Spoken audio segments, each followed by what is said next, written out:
Welcome to the Arrington Gavin Show. Real talk, big opinions, and fearless conversations. From the front lines of politics to the latest in pop culture. From breaking sports headlines to the stories that move the world. Nothing's off limits, and nobody's holding back. Arrington Gavin is here to break it down, build it up, and keep it all the way real. So turn it up, lean in, and let's get into it. This is the Arrington Gavin Show.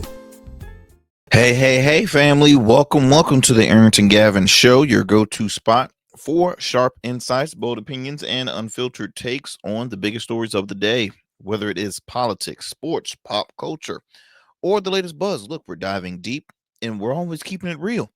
So do me a favor, kick back, stay informed, and get ready to join the conversation. On today's conversation, I want to continue on our last convo about Pennsylvania Democratic Senator John Fetterman, being, the lone Democrat that from times is always criticizing his party and somewhat agreeing with the Republican Party.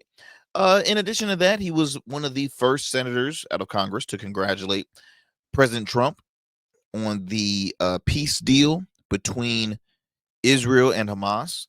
And so there has been more and more things where Senator Fetterman is seen kind of being that replacement of like Joe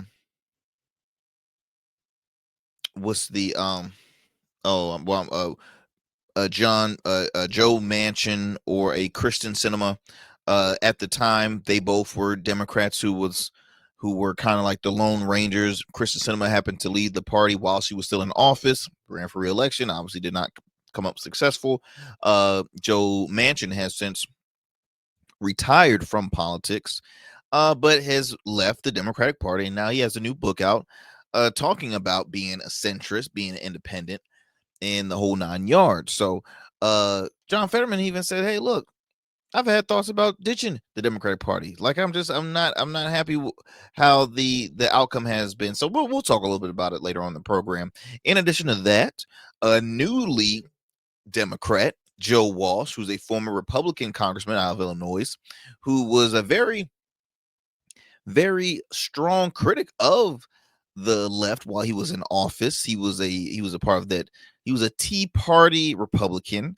Always very vocal, has now since been on the opposing side. He left the GOP for quite some time. Now he's officially joined the Democratic Party, but after being in a member of the Democratic Party after a few months, he's already criticizing leadership. So we'll talk about that. And then also MTV. You remember how that used to go? Remember MTV was always that show that, I don't know, you tuned into music, right? That was straight up music. You saw your countdown shows. You had so many awesome programs on MTV. But now you rarely see anything music related on MTV. Why, you ask? Because reality TV show is more profitable. And in my opinion, MTV has lost what their true mission was. Now, we'll talk about it. We'll talk about it later on in the program. We got a long show for you. As always, my friends, thank you so much for taking 1 hour of your time to tune into the Arrington Gavin Show. I am your friend, your host, Arrington Gavin, coming to you on this wonderful evening. Do me a favor, for those who are streaming us right now on our YouTube channel, look, in order for us to continue to grow, the algorithm grows, subscribers, viewerships, we have to keep this momentum going on a positive note. So please like, subscribe. You see it right there at the bottom of the screen. Like, subscribe, share with a friend, share with family. I truly appreciate it. If you can do that, we're seeing huge growth with our YouTube channel. And so if you could, please support. In addition to that, you can also watch past episodes of the Arrington Gavin Show on GOATverse TV. That's right, on GOATverse TV. It's available through on the App Store, Google Play Store, Roku, as well as Amazon Fire TV. So multiple ways you can tune into GOATverse TV. It's an independent streaming channel, Black owned, right? Filled with so many amazing content shows like yours truly, The Arrington Gavin Show.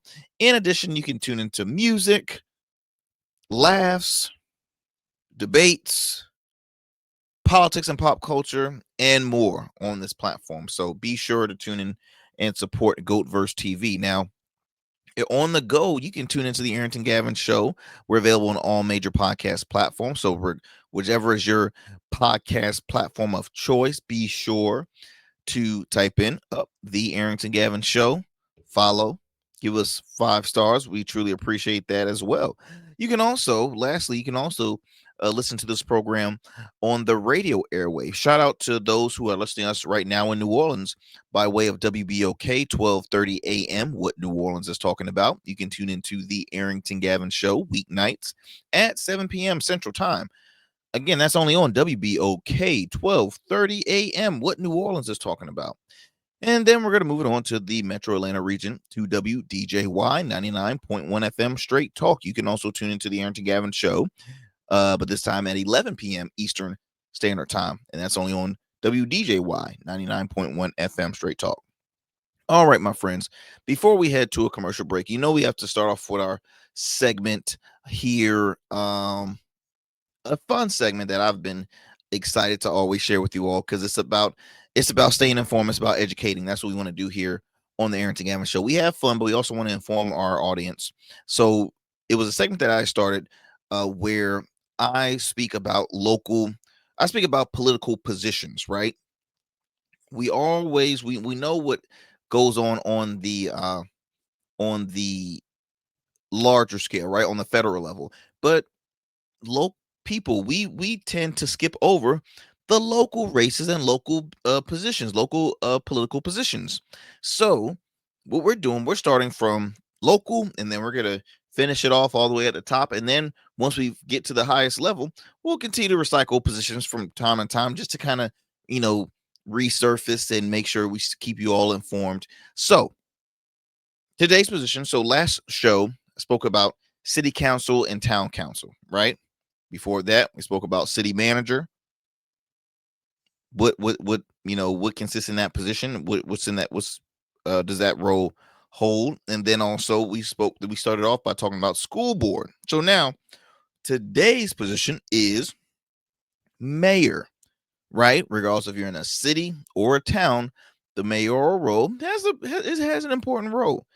Some folks can sort of compare it to like the chairman of the board in a sense, especially if they're like the only at-large position. You have some councils that have a full at-large council, like in my home city of Chesapeake. It's an at-large council. So to an extent, the mayor doesn't have as much power in a sense, because it's everybody is at large. But in some cities where there's a single member voting, and you might have one at large, and that at large is the mayor, then yeah, they do have some power. So let me share that role. Executive head of the city, enforces city laws, manages departments, and prepares the budget. In some cities, mayors are strong, full executive power. In others, they share power with a city manager. Okay, so remember what I told you the city manager role is: appointed administrator responsible for daily city operations, implements council policies, and manages city staff. So they're comparing the two to somewhat having the same power role, but the city manager is appointed, not elected. The mayor is elected, not appointed. Okay, and you also have vice mayors as well. And we've been fortunate to have a few mayors on. We've had a couple of mayors. We've had on mayor of Newport News, Virginia, Mayor Philip Jones. We've had mayor of Ahoskie, North Carolina, Mayor Waylon White. And then we had a couple of mayoral candidates. Actually, I've had a few mayoral candidates. I've had current New Orleans councilman Oliver Thomas, who recently ran for mayor of New Orleans, came up short. And had on Mr. Ricky Twiggs, also on the program, who ran for mayor of New Orleans. and I've had former Virginia Beach Councilman Chris Taylor, who ran for mayor. My good buddy, former Chesapeake City Councilman and former Chesapeake mayoral candidate, Don Carey, former NFL star as well. Who else we had on? We've had a number of folks. So it's a big role. Don't get me wrong, it's a big deal, but still, like they said, they share similar power in some cases, like the city manager. It always depends on the capacity and the prominence of the city. Like, again, the mayor of New York City probably has just as much power as the governor of the state of New York. Likewise, the mayor of Los Angeles has probably the same power as the governor of the state of California. It's always the premier cities, right? Philadelphia, Dallas, Miami. Trying to think of some more cities. DC, right? Mayor of DC. I mean, they have prominent roles. So that, my friends, is today's lesson. You're welcome. Now let's go ahead and we're going to take a commercial break. So don't go anywhere, my friends. You are listening to the Arrington Gavin Show. We'll be right back after these commercial breaks. You know, just like a winning team evolves throughout the season, so does your beard.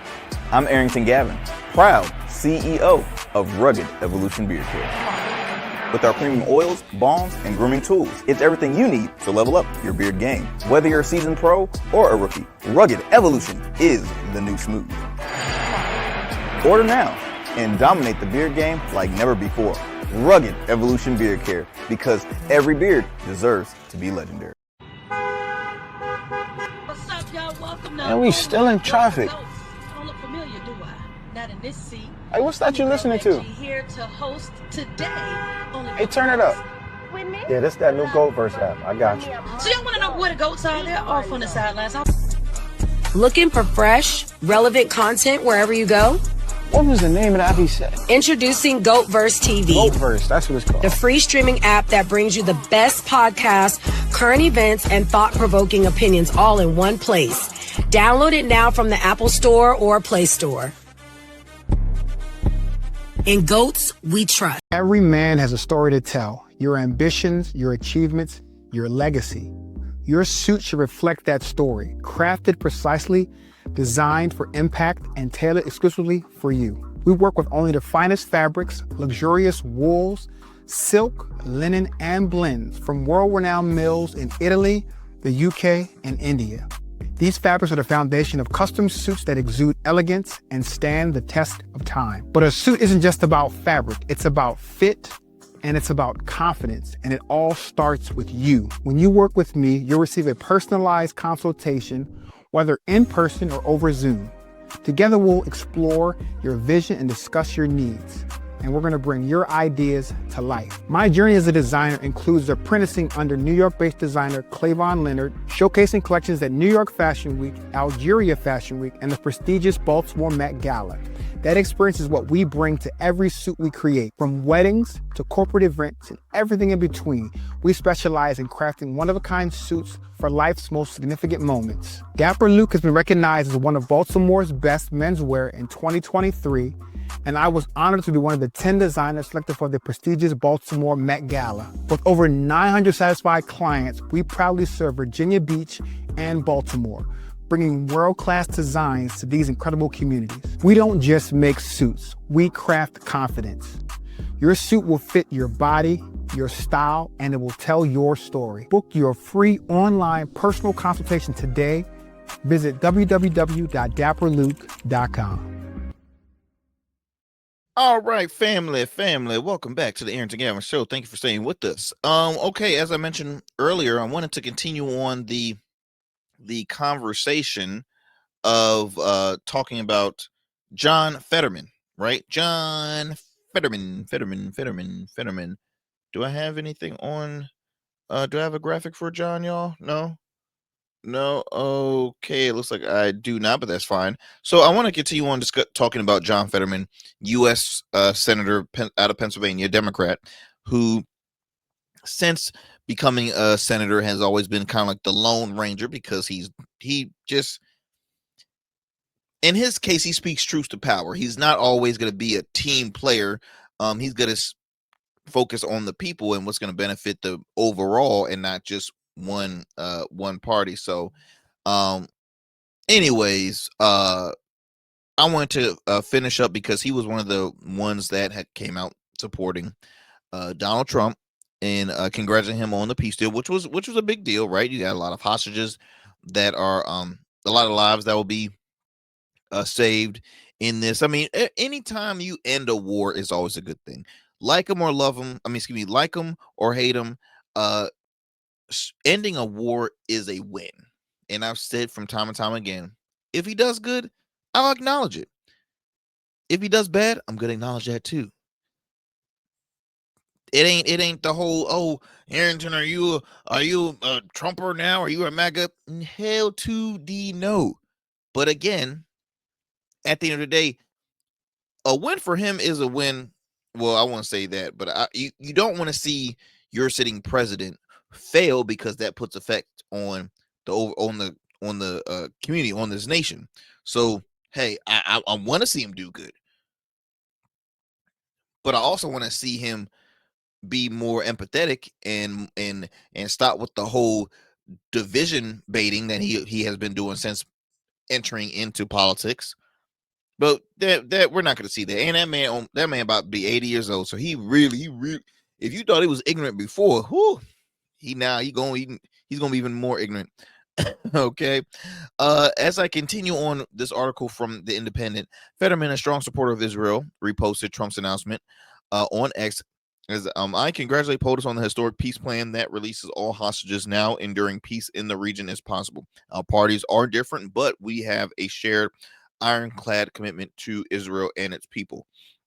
Providing a sharp contrast, California Democrat Ro Khanna was far less differential and reacted recently to the events by scoffing at the prospect of Trump winning the Nobel Peace Prize, pointing out that Chris Hayes on MSNBC that Henry Kissinger had won it, but Mahatma Gandhi had not. Fetterman has not been afraid to break ranks to try to find common ground with the president's movement this year. I mean, he was the only, to my knowledge, he was the only Democrat, U.S. Congress, Senate or Congress, to show up at his inauguration. He is joined Truth Social, approving several of Trump's more controversial cabinet nominees, which that right there is I don't get it either. Still wearing his trademark cargo shorts in defiance of the blistering winter cold, which, hey, that's his brand, which is, it's a weird brand, but that's his brand. He wears hoodies and he wears shorts regardless of the weather. I don't get it. But anyway, recently the swing state senator appeared on CNN Inside Politics with Manu Raju and took the opportunity to rebuke his fellow Democrats for some of their more extreme rhetoric criticizing the president. He said, look, you don't ever compare anyone to Hitler. This is not an autocrat. This is a product of a democratic election. He went on to say that members of his party were wrong to accuse Trump and the Republican Party of seeking to tear up the U.S. Constitution, even as the president and his administration are undertaking what a wide range of experts, including the Libertarian Cato Institute, argued in an unprecedented attempt to roll back free speech rights. Fetterman went on to say, we can't just be, Trump is always wrong. A lot of Americans happen to disagree with you. That does not mean that they are fascists or that they want to shred the Constitution. Now, let me pause right there. I agree as far as, if you continue, whenever you have the opportunity to speak, if you continue to say he's bad, say he's this, say he's that, I get it. It gets old, right? And I know it's difficult because people always say, well, what is Trump saying? That's been Trump's speech since he's been entering office, is attacking. That's what he does. That's what he does 24/7. If he's not attacking politicians, he's attacking media outlets that are lean more left. He stays on the attacking train, and he will never ever stop doing that, because why? That's his brand. He's very on brand with that. Now, I always say this: two wrongs don't make a right. So if he continues to let him continue to whine, the left should strategize how they are going to win elections and continue to speak on what is going to be beneficial for the people. Because that's the thing. There's politicians that entertain folks rather than educate and inform people. And you leave them clueless when it comes to election and the smear campaign. I'm like, do they ever speak policy? Do they ever speak policy? And that's on both sides. They have got to continue to keep them accountable, right? Because I'm not just going to let some people insult me and my intelligence as a sitting elected official. Oh, hell no. You're going to have to continue. We're going to have to continue to bring come with that smoke. I mean, that's why you see fan favorites like a Jasmine Crockett, right? Like a AOC, like a Bernie Sanders. I mean, these folks have a backbone. I'm sorry, Hakeem, Chuck Schumer, Nancy Pelosi, like, it's just hell. Even James Clyburn it wants to smoke. You know what I mean? Like, it's just come to battle for your people. Going back to Fetterman. Fetterman is playing, I think he plays kind of like the hippie role, like, bro, why can't we all just get along, man? Like, come on, man. Like, I get it. That's why I love being, I will love for everybody to just come together and unite, right? We win in numbers. So stop this all back and forth. Fetterman makes the attempts and the effort. At the end of the day, he's showing an example. He respects office. Trump won. He's in charge. I gotta start, acknowledging that. I gotta start finding some common ground here, because if not, he's gonna continue to make my life a living hell if I continue to press him in this and any other. So I get it. Now, the people of Pennsylvania, do they agree with Fetterman's what he's doing? I don't know. It's interesting. Fetterman's opponent is now, previous opponent when he ran for senator is now a staffer, right? Remember, he ran against Dr. Oz, or Dr. Oz ran against him. And that was a hot mess. I mean, Oz made it farther than many expected. And Fetterman had a stroke and still beat Oz. But hey, Oz is in the White House now. I do agree that if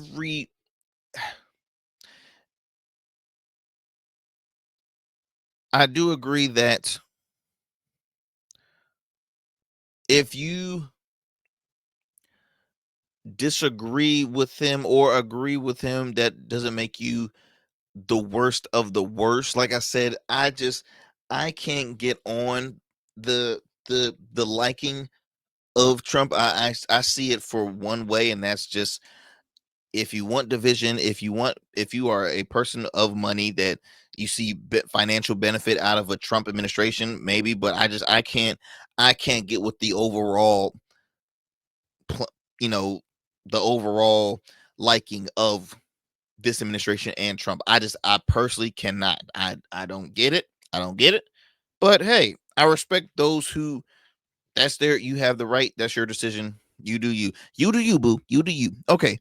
Also, the senator has also been seen dining with Steve Bannon on his own wedding anniversary, and has attacked progressive New York city mayoral candidate Zohran Mamdani, suggesting he was not even a Democrat, opening the door to obvious jokes at his own expense. Now, once again, if you're having dinner with Steve Bannon, that raises a lot of eyebrows, especially as a registered Democrat. And this is why a lot of hesitancies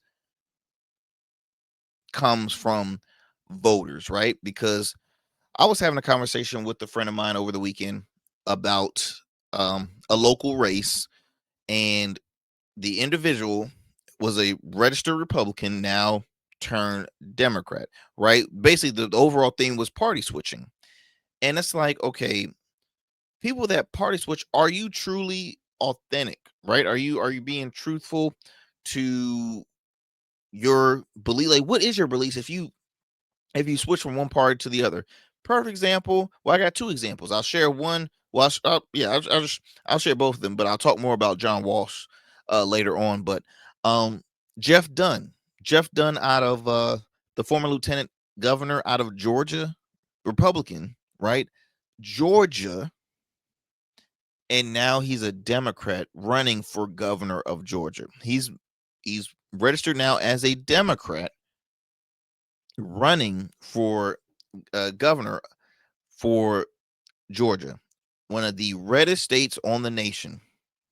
How in the world do you switch from being a Georgia Republican to now a new Georgia Democrat? Interesting. Now, does that mean people can change?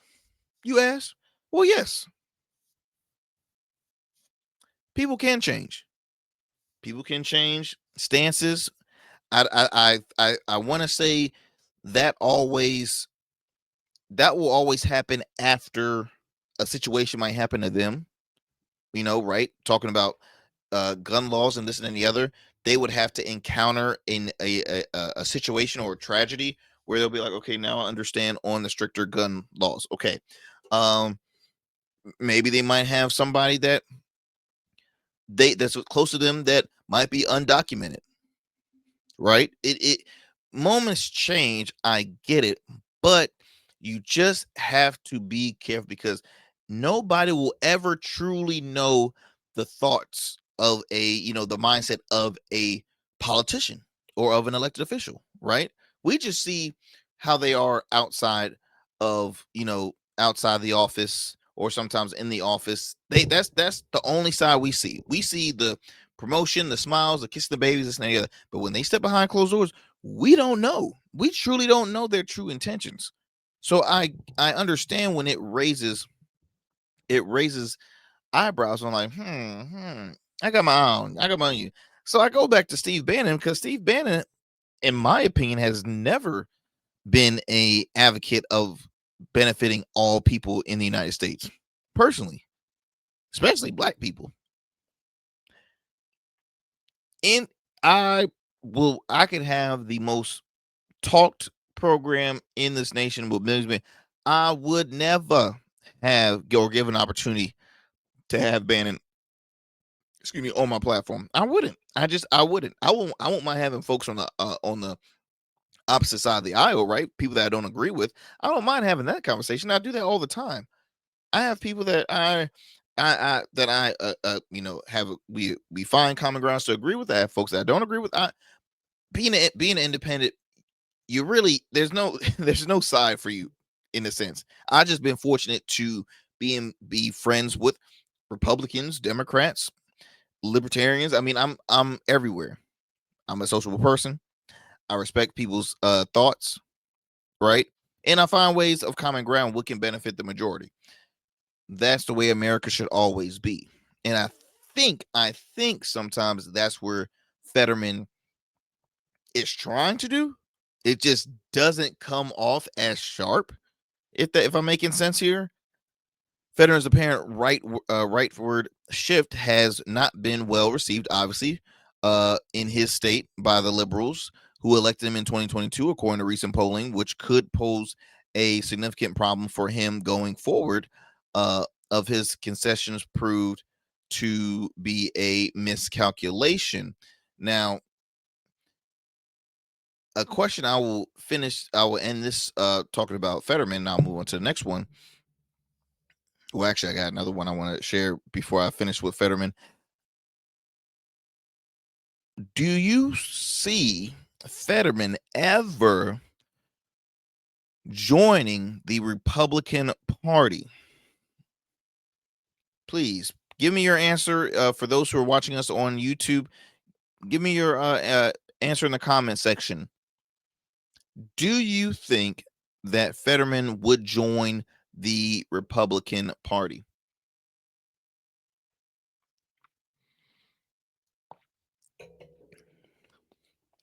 Because if so, a lot of folks will say, "Oh, it's not a shocker at all." But he stays strong on his Democratic viewpoints. He does. Now I can see him becoming independent, but can you see him joining the GOP? This article, this came, let's see here, a few days ago, reported by The Hill. Fetterman irritates Democrats, attracts GOP supporters. Real quickly, I'll read through this and then we'll head to another commercial break. Senator Fetterman was seen by some Democrats at the start of 2025 as a possible contender for the 2028 presidential primary. I'm trying to see why he barely pulled off the Senate race. But lately, Fetterman has fallen out of favor with Democrats as he has increasingly bucked the party on a number of issues. Now, on the government shutdown, Fetterman has openly questioned Senate Democratic leader Chuck Schumer's strategy of insisting on the extension of expiring Enhanced Affordable Care Act subsidies in exchange for funding the government. Now, Fetterman has repeatedly voted for the funding bill approved by the House GOP, along with Senator Catherine Cortez Masto, Democrat out of Nevada, as well as Angus King out of Maine, an independent who caucused with Senate Democrats. And while his colleagues haven't been shy about bashing President Trump on his policies, Fetterman has refused to get on board. Recently, Fetterman, who had been steadfast, again, I go back to backtracking, Fetterman was one of the only sitting elected officials in the Senate on the Democratic side that has congratulated Trump of the coming with the peace deal, completing the peace deal. He says here, if you want a Democrat that's going to call people Nazis or fascists or all these kinds of things, I'm not going to be that guy. I think that's fair. Being a name calling politician, I don't think it's fair for the people. I really don't. I think it's unfair, and I think it's tacky. Would you even consider it like old? I don't really remember a time when it was so much name calling until Trump got into office. I'm sorry, that's the only time. You hear it from conservative talkers, and well, not just conservative talkers. You have your progressive talkers as well, and liberal talk. Folks in the media I hear calling, but not folks in an elected position really doing that on a regular basis. Fetterman got elected on economic populism and turned into a MAGA apologist, and said one top Democratic strategist, I see no way he avoids the primary in 2028. Let me see if I can pronounce it. A Quinnipiac University poll recently showed that Fetterman is underwater with Democrats in his state. The survey revealed that 54% of Democrats in Pennsylvania said they disapprove of the John Fetterman of the job Fetterman is doing, while a third approved of his job performance. It's a massive shift from a survey last year, which showed Fetterman had an 80% job approval rating among Democrats in the state, while 10% disapproved. Now, at the same time, Fetterman is garnering support from Republicans in the state, with 62% saying they approve of Fetterman's job performance, while 21% disapprove. So, says here, Democratic strategist Jamal Simmons said many Democrats are not in love with John Fetterman's recent positioning, so he's taking a gamble. while having some credibility with Republican voters in his state, will ultimately serve him well, because it can help put him over the top in a possible re-election campaign. Again, because you got to win overall. The danger is that he offends too many Democrats. They're not excited to vote for him on election day, and that is very true. See, I get it. But that's why I bring the question, y'all. Could you see Fetterman leaving the Democratic Party and joining the GOP? Because in this case, he's building up a large conservative base, losing a liberal base. And so once re-election, would he run again as a Democrat, or was he run as an independent? Who knows?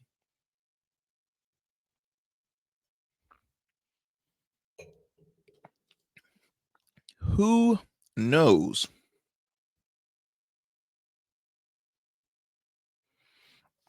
The interesting thing is he has dubbed himself as a progressive Democrat. So the interesting thing, he is a progressive Democrat that does not support Zohran Mamdani, who is a progressive.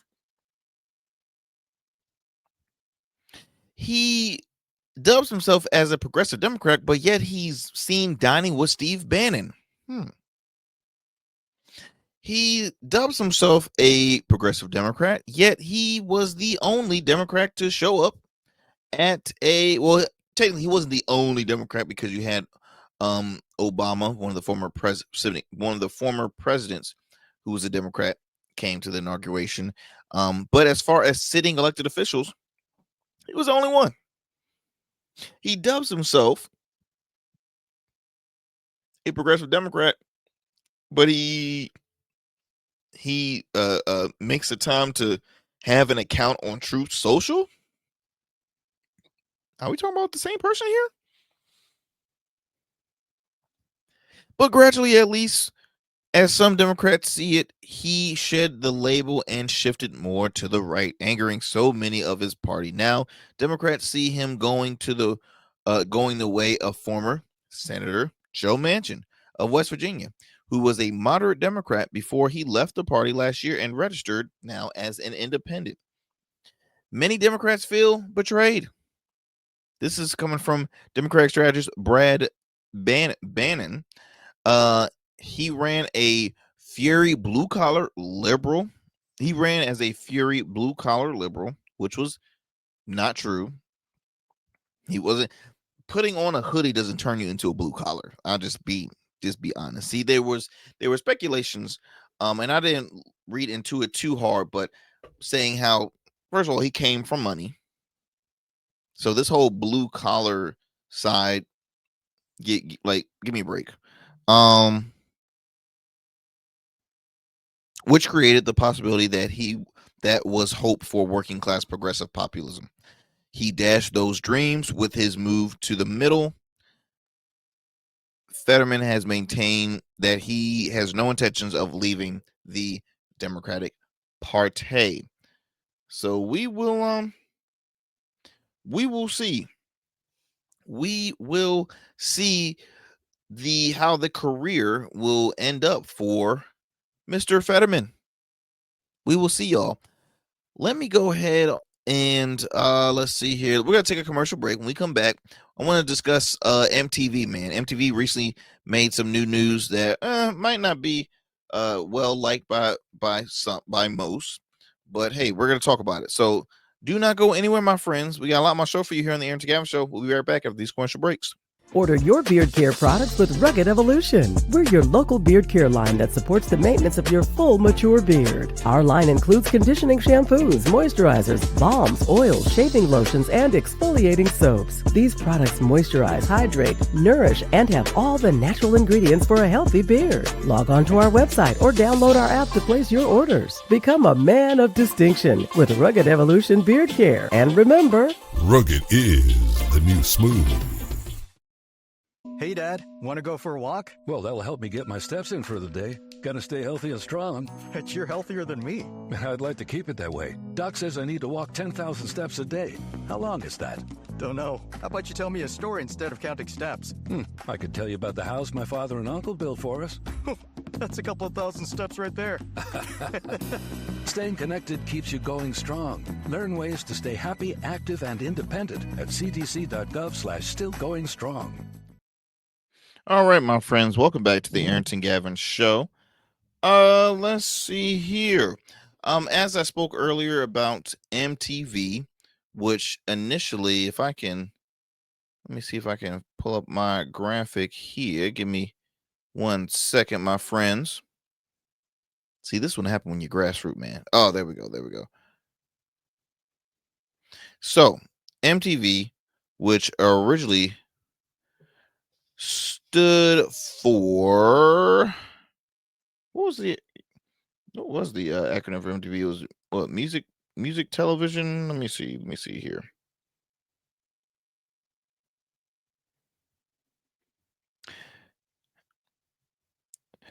Okay, it was music television. But where'd the V come from? Music television, MT with the anyway. Well, the music television. I'm dumb. I'm slow. All right. I already I had a Tommy Lahren moment right there. What do you mean, Bad Bunny's not American? Puerto Rico is U.S. territory, honey. Okay, so anyway, I had a moment there. Yeah, I gotta laugh at myself on that one. MTV, music television. Where did the V stand for then? Wow, Arrington. Wow.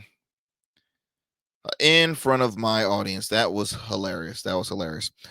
Anyways, MTV music channel set to shut down after 40 years, y'all. 40 years. One of the most defining chapters in modern music television history is officially closing, as Paramount Global has confirmed plans to shut down all remaining MTV music channels at the end of 2025.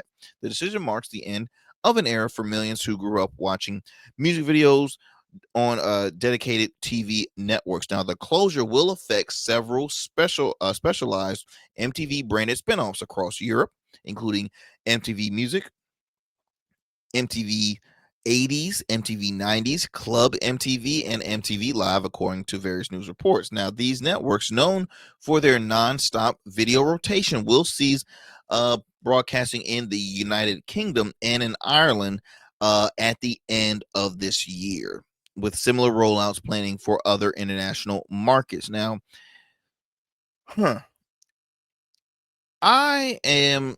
there was a moment where I watched a lot of MTV, right? MTV, I could listen to my music. They threw in a couple of, docu-series. I believe Real World was dope. You had, oh my gosh, what was it called? My Life or something in regards to like, hey, I am a bodybuilder, so this is my life as a body. Like, they had some really, really solid programming. Then they started to stretch out more with just reality TV. You had I think Robin Big was a big hit. You had then you had Fantasy Factory, and then you had Ridiculousness. Then at one point it was like nonstop ridiculous. Oh, Jersey Shore. Hello, they lean more to just reality TV, and I'm like, okay, but you got to go back to the fact that you're MTV music television. Where's the music? Where is the music at? Like, I've always enjoyed, I remember as a kid, as a teen, I would wake up and instead of like what I do now, like I wake up and I'm either watching the news or I'm watching Law and Order SVU first thing in the morning. That just like gets, I'll wake up watching those, and it drives my wife crazy because I can have my iPad on pretty loud when I'm in the bathroom, and all she hears is dun dun, and it's like really early. But when I was a teen, my morning routine, I'll put on some MTV. Let me get a rotation of some music. Music kind of wakes me up, get me going, and stuff like that. Or watching some rerun sitcom shows. But it was always MTV, MTV this, MTV that. And so when I come across and hear news about this, I'm like, what are we doing, y'all? What are we doing here? It's not making sense. not making sense whatsoever. And so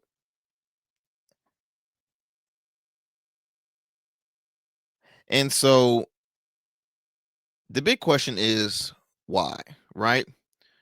Why are they ending this? Now,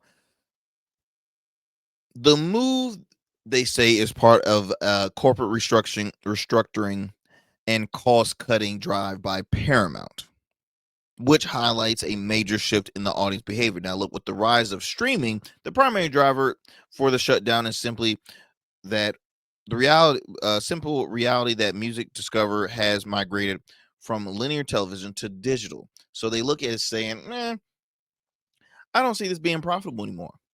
So let's go ahead and just keep it digital. We make more money digital. We can invest more digitally. And let's just put it into the whole show on the rotation.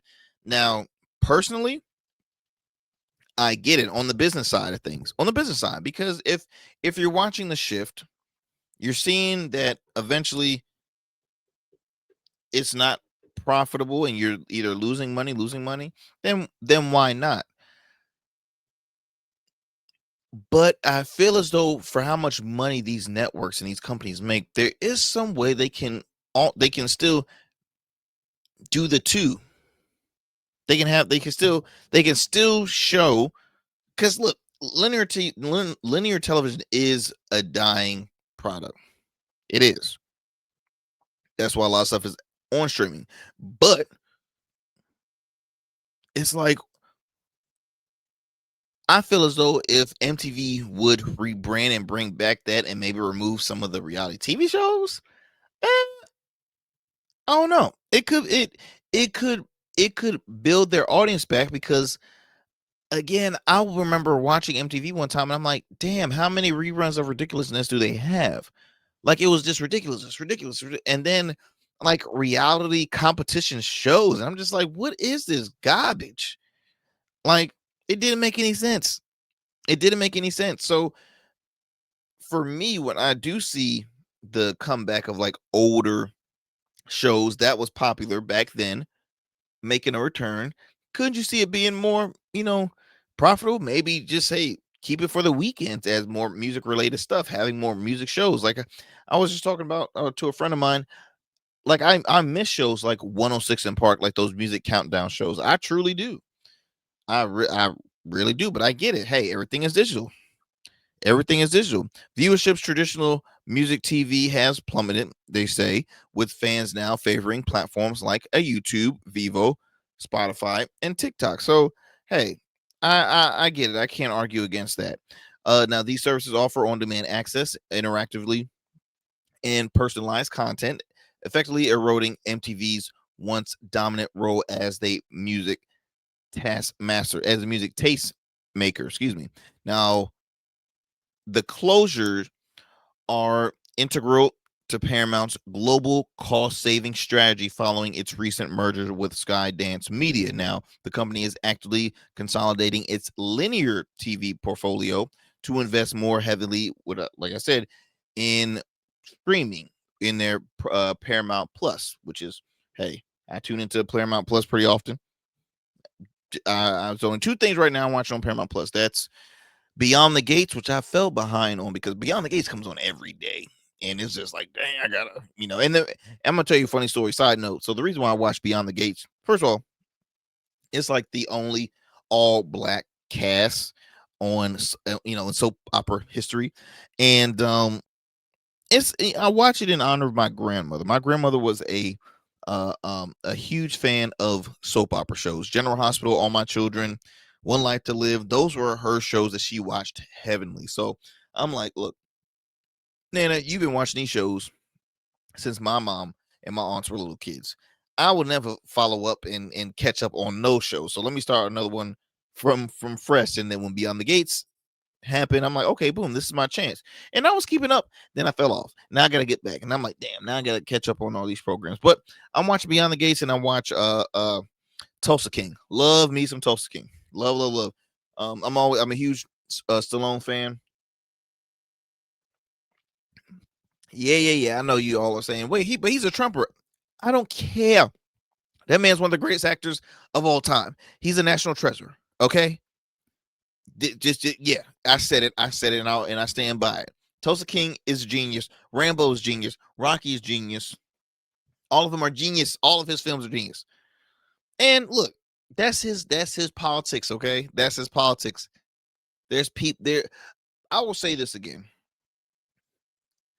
Not all people that voted for Trump are bad people. You probably don't agree with me with that, but I'm not going to say all people that voted for Trump. Now, I do think that those people that I said that are, I do think there are people that voted for Trump that are not as aware of that decision. They really don't get the big picture of why it's, people feel the way they feel about him and feel why you made a bad decision on voting for him. Okay. You have folks that just are going to stand by, hey, I'm a Republican. At the end of the day, I'm going to vote whoever the Republican nominee is. You have folks that are just, again, they're told one thing during election seasons because, hey, election season is all about promoting yourself. And then by the time they see it, they're like, oh my God, it's not. So look, I get it. I get it. A lot of people can assume that, well, maybe he's going to do better this time. Maybe he's going to do better. But I just wanted to say not all people that vote for Trump are bad. There might be some. There might be some that they got some intentions. All right, they got some other intentions, but there's a good number of people that that vote for him that are, hey, they're not evil, they're not bad people. All right, so I just want to clear that up. But talking more about this here, but yeah, I'm a huge Tulsa King fan. So while the spin-off music channels are being phased out, the main MTV channel will remain on air. However, for years, the flagship network has focused most entirely on popular entertainment and reality programming such as The Challenge, Jersey Shore, or Geordie Shore. They have here. So this is from the UK version of Jersey Shore, The Challenge, and rather than music videos. So when MTV first launched in '81 with the prophetic video "Kill the Radio Star" by the Bungles, it revolutionized how artists connected with the fans. So to end this conversation, my friends, with MTV ending their music related shows, should they change the name? Is it because it's not music television anymore? It's reality TV. So why stay, make it make sense? If you're taking away all your music channels, why still call yourself MTV? That's one of my biggest pet peeves too. Why call yourselves MTV? Make it make sense. Make it make sense. Let me go to move on to our next story, y'all. This might be our last, depending on how the time goes, but I do want to talk about Mr. Joe Walsh. Mr. Joe Walsh. Joe Walsh is a former Illinois congressman, former Republican congressman out of Illinois, who was a strong Republican. He was very critical of Obama, I believe, during those periods. You can consider him during his heyday like maybe like the Mike Lawler of his time, the Matt Gaetz minus the cases. The Marjorie Taylor Greene. I'm bringing up those names because he was very vocal. He was a very vocal elected official. So that's why I'm bringing up like the Marjorie Taylor Greenes, the Mike Lawler, the Matt Gaetz, the Lauren Boebert, like you name it, he was very vocal. Now, he turned into a huge critic as a Republican, a huge critic of Trump, has since forced him to leave the GOP that he stood by for years, and he's now joined the Democratic Party. Interesting, right? I go back to this party switching, but he is now a newly joined Democratic member. But guess what? he over here criticizing Democratic leadership after just a few months of being a part of the Democratic Party. Now, don't get me wrong. I like a good person that keeps their party held accountable. Like, speak truth to power if need be. This reported by The Hill, former Republican Representative Joe Walsh slammed Democratic leadership recently after joining the party. He criticized Democratic leadership. I quote, he says, I know I've only been a Democrat for 3+ months. So if I'm overstepping my bounds here, I apologize. But damn, the leadership of my new party doesn't effing understand the threat and isn't effing meeting this moment. He shared on his X platform. His comments were in response to a clip of House Minority Leader Hakeem Jeffries, Democrat out of New York, discussing his approach to combating President Trump's agenda as funding negotiations ahead of the shutdown. Hopefully by the time y'all tune into this episode, the shutdown will end. I'm praying and hoping, because it's currently happening in real time.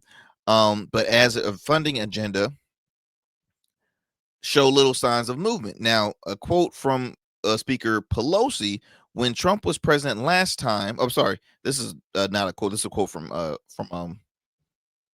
think this is from Walsh right here. He said, when Trump was president last time, Speaker Pelosi, and she was speaker, Democrats were in a majority. She seemed to relish going toe-to-toe with him on a daily basis. MSNBC's Nicole Wallace told that to Hakeem Jeffries. She asked, do you relish the fight with Trump? Jeffries responded by noting he and Senate Minority Leader Chuck Schumer sent a letter to the president regarding the looming government funding deadline. Sounds like that movie White Chicks. I'm gonna write a letter. Gonna write a letter.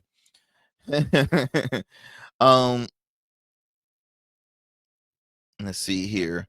Then went on to say, I think it's an incredible, important fight for the American people, and I'm just not clear why Donald Trump is backing away from the fight. He added during the appearance, referring to Trump's decision to cancel planned negotiations with the Democrats. Now, Walsh railed against Hakeem Jeffries' approach in a post questioning the New York Democrats' leadership. He said, if you can't relish fighting a fascist, then go home.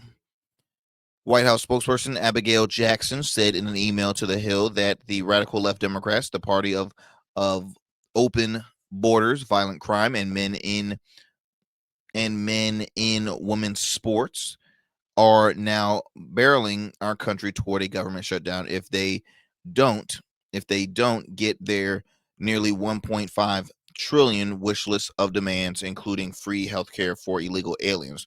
Y'all, I'm gonna have to pause it right there because I'm looking at my time, and I will continue talking about Joe Walsh, newly Democrat, criticizing leadership and keeping them accountable. Now, he was vocal against the Democrats when he was an elected official as a Republican. Now he's being vocal with them as a Democrat. Interesting, right? Interesting. Y'all, as always, time goes by so fast, but thank you so much for sticking with us here on the Arrington Gavin Show. Until next time, please get out there, vote, stay informed, stay safe out there. Continue to tune into the Arrington Gavin Show weeknights, available on all digital and streaming platforms. Okay.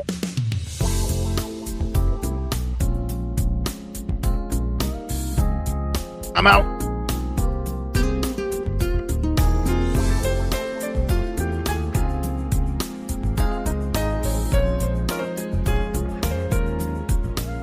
That's it for tonight on the Arrington Gavin Show. Thanks for tapping in and keeping the conversation alive. Don't forget, stay connected with us on all platforms. Follow at Arrington Gavin on Instagram, Blue Sky, and X, and subscribe to the official Substack for exclusive takes and deep dives you won't get anywhere else. We're here every weeknight, same time, same energy, same real talk. Until next time, stay bold, stay sharp, and stay true.